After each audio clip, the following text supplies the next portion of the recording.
Join Kids Hut family.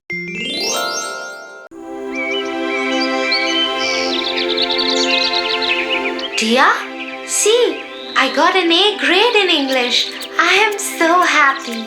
Oh, that's really good, Tofu. But hey, this was just your first step. Your finals are still to come. Better study for them too. Ha ha ha ha. Tia, I already scored an A in it. Do you think I need to study more for the finals? Don't you think I can give my finals even without studying for them? Tofu, it's not good to be so proud of who you are and your achievements. One should always remain humble, or else one has to suffer. Suffer? How? Come, I'll tell you a story. The Oak Tree and the Reeds. An oak tree stood tall and strong near the bank of a river and close to some reeds. It was a huge tree with a huge trunk and hundreds of big, strong branches. The oak tree was so proud that he used to boast openly about his strength. I am so strong and mighty. Nothing can uproot me. Nothing can destroy me. Ha ha ha ha ha ha ha. Listening to what the oak tree was saying, the reeds couldn't resist but say, "Oh, mighty oak tree, don't be so proud of your strength. Nothing in this world is immortal. Being modest is the key." Ha ha ha ha ha. You little feeble reeds. What do you know about strength and being the strongest tree in the jungle? Making fun of those reeds, the oak tree stood there with pride when suddenly the wind started to blow. The reeds bowed their heads as the wind started getting stronger. Watching this, the oak tree said, You are so petite and weak. The slightest of winds make you bow your heads. How would you survive the strongest of storms?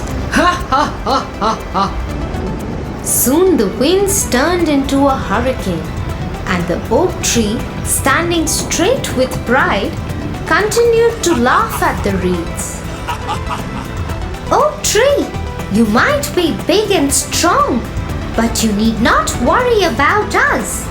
We will bow our heads in this powerful hurricane and survive it. If you will continue standing straight, you will not be able to survive in these strong winds and break in no time. No, nothing can uproot me.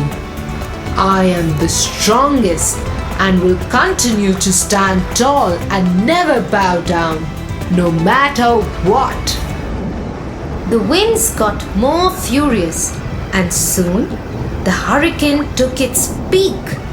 The little reeds kept their heads low and started swinging in the rhythm of the wind, thus preventing themselves from getting uprooted. But the oak tree, which stood straight and tried fighting the hurricane winds, soon broke down and fell in the river. Ah, no! This is not possible! See, we told you. You just learned a lesson. Better to yield when it is foolish to resist than to resist stubbornly and be destroyed. And the oak tree went drifting in the water, crying over his own false pride. Tia, I think I know what you want to explain to me. I will not get fooled by my own pride, and I will continue to study hard. Good, Tofu. Now let's get back to our studies.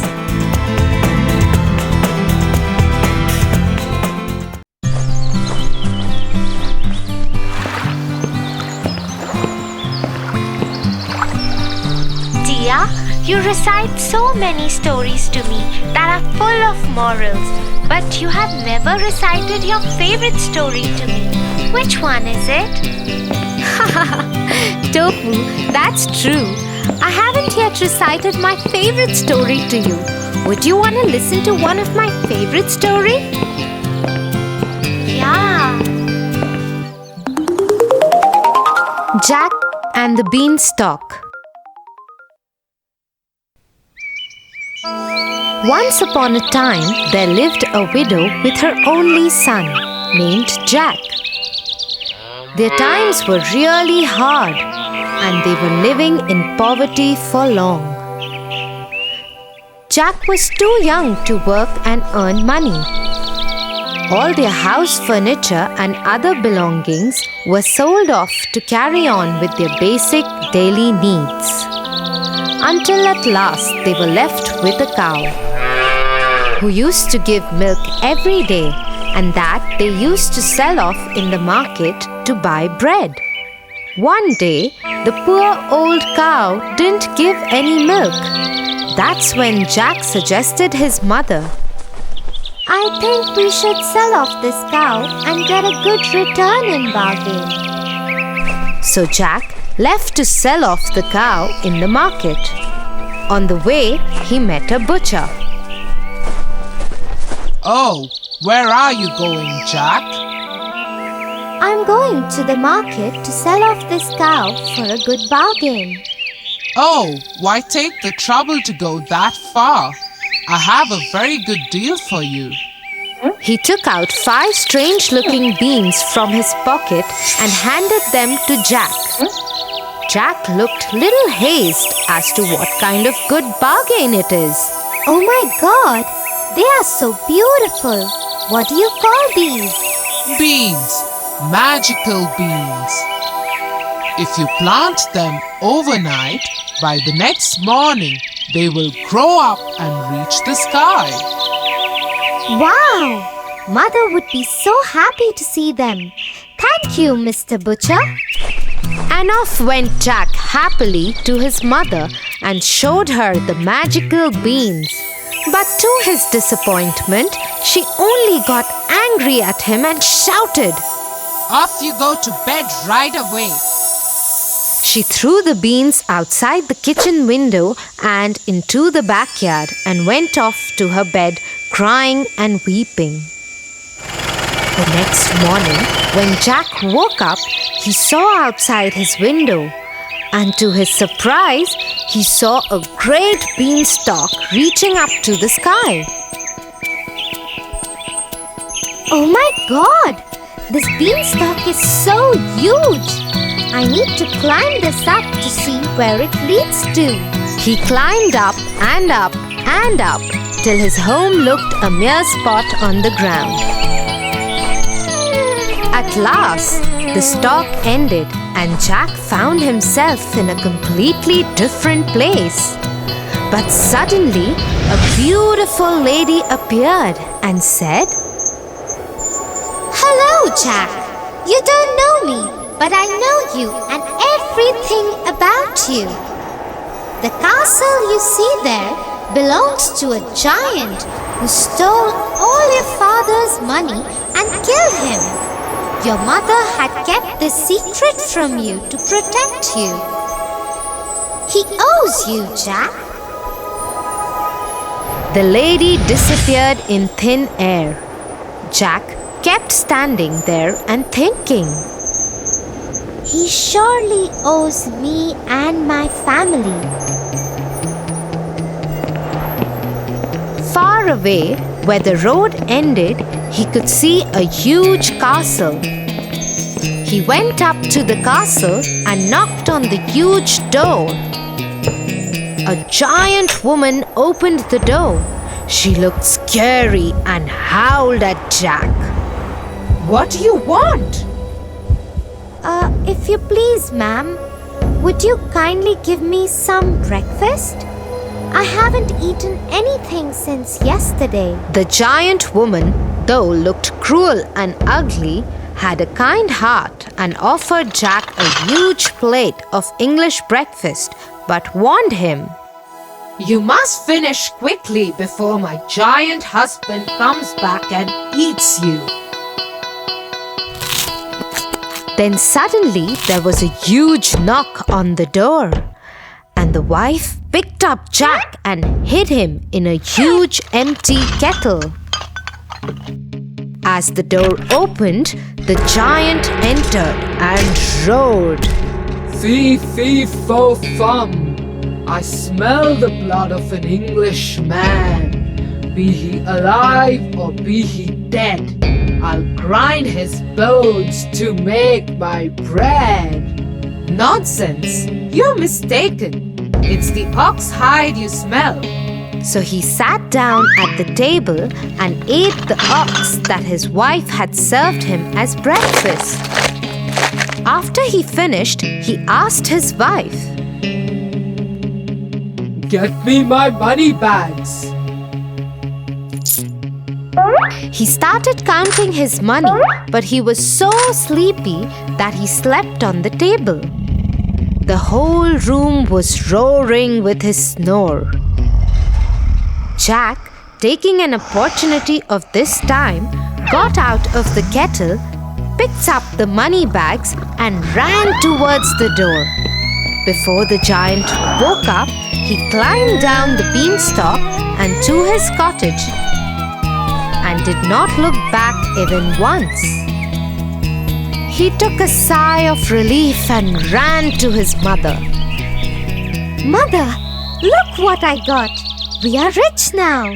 The mother and the son lived quite comfortably. Till one afternoon, when his mother was away, he decided to go up to the giant's castle and see what was happening there. So he climbed up the beanstalk and reached the castle. There, standing at the door, he saw the giant's wife again. But she didn't recognize him because he was dressed impeccably this time. If you please, ma'am, He said, will you give me some breakfast? Run away, you little boy! Last time a boy came, he stole my husband's money bags. But since she was kind-hearted, she offered Jack breakfast. At that very moment, the giant knocked on the door and quickly she hid Jack in the oven. The giant entered and roared.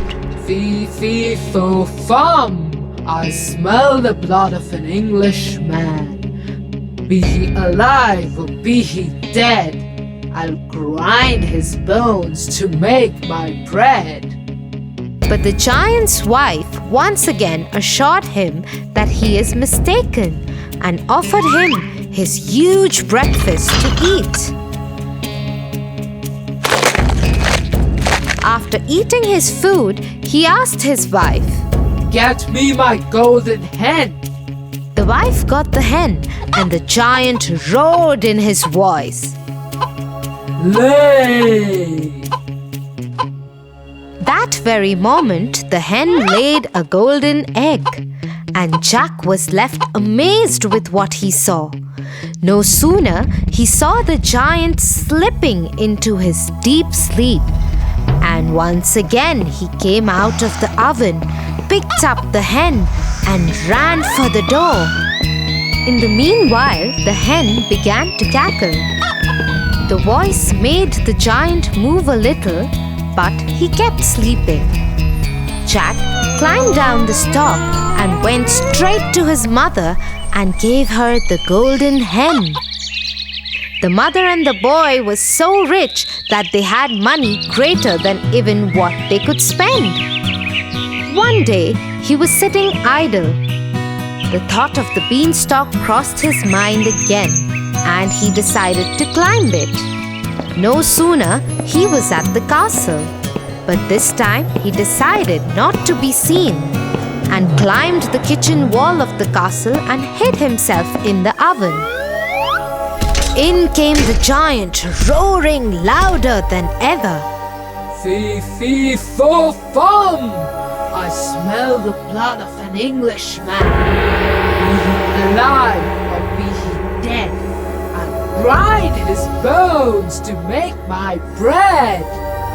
But the giantess was quite sure that she had seen no little boy that morning, and after grumbling a great deal, the giant sat down for breakfast. As soon as he got over with his breakfast, he called out to his wife, Bring me my harp. Sing, ordered the giant. Soon the harp started singing the most beautiful sounds ever heard, and no sooner the giant fell off into his deep sleep. Jack, who was waiting for this moment, got out of the oven and climbed the table to grab the harp.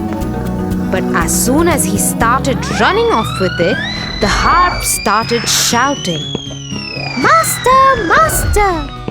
The giant woke up just in time to catch the sight of Jack running out of the kitchen door. With a fearful roar, he saw Jack running with the harp and dashed after him. Little Jack ran as fast as he could, while holding the harp tightly in his hands. The giant, taking terribly long strides, gained on Jack, and he would have been caught if Giant had not slipped over a boulder. Before he could pick himself up, Jack began to climb down the beanstalk, and when the giant arrived at the edge, he was nearly halfway to the cottage. The giant began to climb down too, but as soon as Jack saw him coming, he called out, Mother, bring an axe. The widow hurried out with the chopper. Jack had no sooner reached the ground than he cut the beanstalk right in two. Down came the giant with a terrible crash, and that, you may be sure, was the end of him. But the mother had a very important advice for Jack. Jack, what the giant did to your father was bad. But you should not have been so greedy. He reaped what he sowed, but greed is also a bad deed.